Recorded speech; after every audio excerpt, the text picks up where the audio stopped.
Let's solve one beautiful math question in the easiest way. Ready? But before we start, try this question in your mind. You got it? Now, what's the easiest method to solve it so that you will never lose here again? We have given 20 divided by 2 by 7 into 7. Here we don't need to use any BODMAS rule, simply inversing the fraction. We can change the equation as 20 into 7 by 2 into 7. Just we have multiplication over here, so simply we can just cancel out and multiply the values.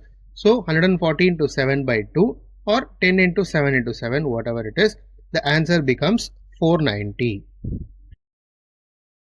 Therefore, the solution of 20 divided by 2 by 7 into 7 is 490. Hope you guys understood this concept and enjoyed my video. If you have any doubt in any part, do comment in the comment section and I am ready to answer that doubt and make you guys clear with it.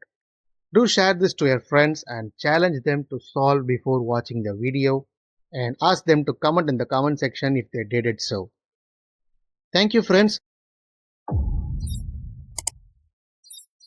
Do subscribe my channel for more interesting videos like this and we will meet in a new video soon.